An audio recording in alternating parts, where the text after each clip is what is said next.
Friends, मैं हूं अर्जुन। आज की इस वीडियो में बनाएंगे हम ये पोर्ट्रेट जो कि हम रेफरेंस में देख रहे हैं। मैंने 2-3 रेफरेंस ली है और इसी को मैं स्टडी करूंगा। मैं आपको कोशिश करूंगा सबसे पहले बेसिक बताने की। जैसे मैं ये बना रहा हूँ, इससे पहले की जो स्टडी है, जैसे आपने लूमीज मेथड, बाकी के सारे मेथड्स किए होंगे, जैसे ये शेप आप देख रहे हैं स्क्रीन पे, इसको हम स्टडी करते हैं। ये एक बिल्कुल बेसिक फॉर्म है जो मैंने पहले काफ़ी सारी वीडियोस बनाई है, तो ये हमारे एक माइंड में रहनी चाहिए कि हम क्या शेप बनाने की कोशिश कर रहे हैं। उसके बाद जो बाकी की चीज़ें हैं, जैसे हेयर्स हैं, नोज़ हैं, लिप्स हैं, ये सारी चीज़ों की डिटेलिंग डिटेलिंग में जब हम रियलिस्टिक पोर्ट्रेट करते हैं तो इन चीज़ों को हम छोड़ देते हैं। इसलिए मैंने ये रेफरेंस ली है ब्लैक एंड वाइट, कुछ कास्ट स्टडी अकॉर्डिंग, कि जो हमें फॉर्म दिखाई दे रही है उस चीज़ को हम लेने की कोशिश करते हैं धीरे धीरे अपनी स्टडी में। धीरे धीरे हम ऑब्जर्वेशन उसके ऊपर लगाते हैं, उसके बाद हम रियलिस्टिक फॉर्म पे पहुंचते हैं।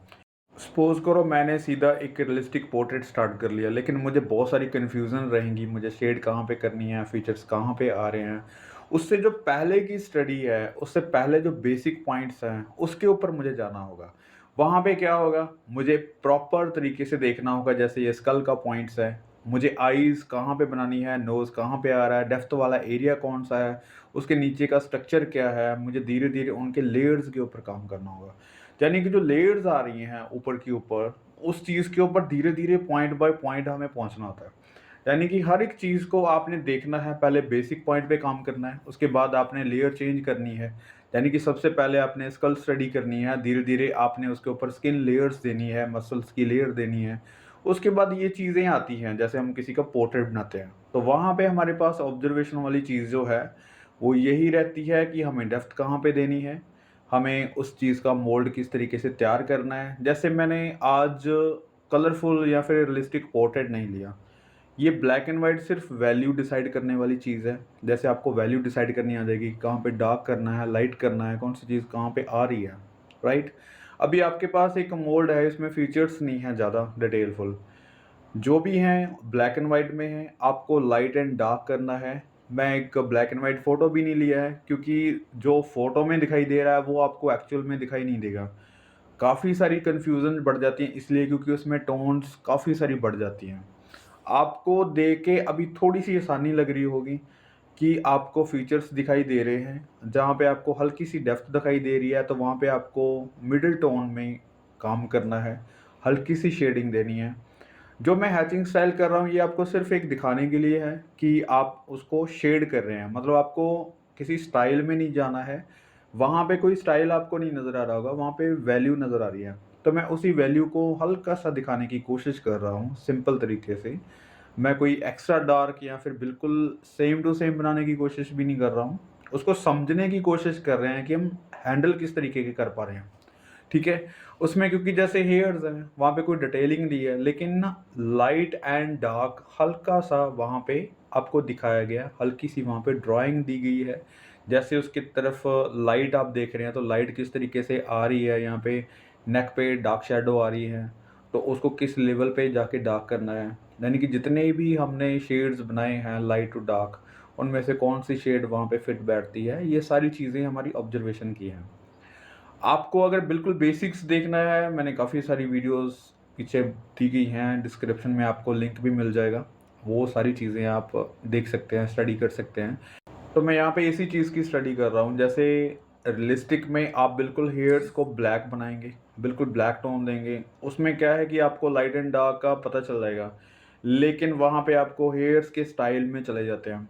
आप हेयर्स एक-एक बनाने की कोशिश करते हैं। यहाँ पे क्या है, कोई एक-एक हेयर्स नहीं है, किसी को भी ज़्यादा डार्क करने की ज़रूरत नहीं है। एक फ़ॉर्म को किस तरीके से हम बना पाते हैं कास्ट स्टडी में, उस चीज़ के बारे में हम बात कर रहे हैं। जब भी किसी चीज़ की बाहरी बनतर बन रही है, यानी कि उसकी फ़ॉर्म बन रही है, उसके बाद हम धीरे-धीरे उसकी अंदर की चीज़ें जैसे डार्क देते-देते हम डिटेलिंग की तरफ जाते हैं। मैं हर बार यही चीज़ कहता हूँ कि हमें स्टेप्स नहीं भूलने चाहिए। जितने भी स्टेप्स आ रहे हैं हमारी स्टडी में, उतने स्टेप्स आपको क्लियर करने होंगे, आपको उसके बारे में स्टडी करनी होगी। जैसे यहाँ पे देखो, मैं हेयर्स नहीं बना रहा हूँ, सिर्फ़ उसका इम्प्रेशन दे रहा हूँ हल्का-सा। जितनी भी चीज़ें वहाँ पे मुझे लग रही हैं कि बहुत डार्क है, मैं एक्स्ट्रा डार्क भी नहीं कर रहा हूँ। उसको लिमिटेड शेड्स के साथ मैं कंप्लीट करने की कोशिश कर रहा हूँ। तो मुझे लगता है कि ये सबसे बेस्ट तरीका है वर्क करने का। जब भी आप इस तरीके का कुछ मोल्ड बना लेते हैं, कुछ फॉर्म बन जाती है आपके पास, उसके बाद आप डिटेलिंग करो, आप पेंसिल को बिल्कुल शार्प रखें। जितनी पेशेंस है आप में, बहुत आराम से, बिल्कुल शांत रह के आप बिल्कुल आराम से उसकी डिटेलिंग करें। आप कितना टाइम लगा सकते हैं?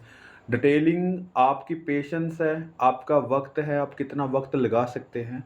लेकिन उससे पहले का जो प्रोसेस है, जो पहले की जो फ़ॉर्म है आप देखेंगे, वो यही है कि आपको पहले ड्राइंग करनी आनी चाहिए। ज़्यादातर चीज़ें क्या हम ग्रिड मेकिंग कर लेते हैं, या फिर हम ट्रेस मेकिंग में माहिर हैं कि हम ट्रेस किया और जल्दी से उसको बनाया और कलरिंग पे आ गए। लेकिन मैं आपको यही कहूँगा कि अगर आप सीरियस हैं स्टडी में, अगर आप बिना देखे कुछ बनाने की कोशिश कर रहे हैं और अगर आप सेल्फ थॉट आर्टिस्ट बनना चाह रहे हैं, मतलब आपके माइंड में है कि अगर आप सेल्फ थॉट आर्टिस्ट बनेंगे, आप खुद से पेंटिंग्स बनाएँगे, कुछ फॉर्म्स हैं जो अपनी फीलिंग्स हैं, जो पेज के ऊपर, कैनवास के ऊपर निकालना चाह रहे हैं, तो ये स्टडी काफ़ी ज़रूरी है दोस्त। मुझे लगता है कि आपको देख के वर्क करना भी आना चाहिए, लेकिन अगर आप देख के वर्क करने के बाद कुछ इमेजिनेशन से नहीं कर पा रहे, तो मतलब अपनी स्टडी जो है, वो वहाँ पे फुल स्टॉप लग गया है, वहाँ पे कोई इम्प्रूवमेंट नहीं हो रही। अभी जैसे मैं शेडिंग को हल्का-सा फ़ास्ट फॉरवर्ड कर रहा हूँ कि इसकी ज़रूरत नहीं है आपको। यहाँ पे फ़ीचर्स वग़ैरह जो भी डिटेलिंग है, आप बहुत अच्छे से कर सकते हैं। मैं इनको बहुत अच्छे से बना सकता हूँ, लेकिन मैं आपको डेमो के तौर पे बताने के लिए स्किल वाइज़ काम दे रहा हूँ। जैसे आईज़ है, यहाँ पे देखो आईब्रो की लाइनिंग, यहाँ पे हैंडल करना है आईज़ को, तो इस तरीके से लाइनिंग देनी है पहले। आपने कुछ भी उसको डिटेल फुल स्टार्टिंग में नहीं देनी, आपने एजेस पकड़ने हैं कि कहाँ-कहाँ पे एजेस आ रहे हैं। और सबसे मेन बात ये है, जब भी आप शेडिंग कर रहे हैं तो इसके अराउंड आपने ये देखना है कि आँख कहाँ पे डार्क आ रहा है, कहाँ पे लाइट आ रहा है, कहाँ पे शेड आ रही है, कहाँ पे लाइट आ रही है। तो ये सारी चीज़ें जो है एक साथ एक कॉम्पोजिशन की तरह बन जाती हैं। मैंने आईज़, नोज़, लिप्स के ऊपर भी काफ़ी सारी वीडियोज़ बनाई हैं, आप वहाँ से भी देख सकते हैं, एक-एक चीज़ की डिटेलिंग कैसे मैंने की हुई है। तो यहाँ पे जिस चीज़ की हम स्टडी कर रहे हैं, हम उसी टॉपिक पे रहते हैं। मैं अब ज़्यादा डिटेलिंग नहीं करूँगा, क्योंकि जो चीज़ें डिटेलिंग वाइज़ हैं, तो आप वहाँ पे डिटेलिंग करें। अब वहाँ पे कोई कॉम्प्रोमाइज़ नहीं कि आप डिटेलिंग कम की है, जहाँ पे आप छोड़ दिए हैं, तो वो इनकम्प्लीट लगता है। जहाँ पे वर्क की एक फ़ॉर्म बना रहे हैं, जैसे ये चीज़ हम बना रहे हैं, तो उस चीज़ को फ़ॉर्म से सीमित रखें। वहाँ पे वही चीज़ होनी चाहिए, राइट? तो कुछ चीज़ें ऐसी होती हैं जो आपकी स्टडी से रिलेट रहती हैं, लेकिन उनकी स्टडी आप अलग तरीके से करने की कोशिश करें, तभी आपकी स्किल आगे बढ़ती है। तो मिलते हैं नेक्स्ट वीडियो में।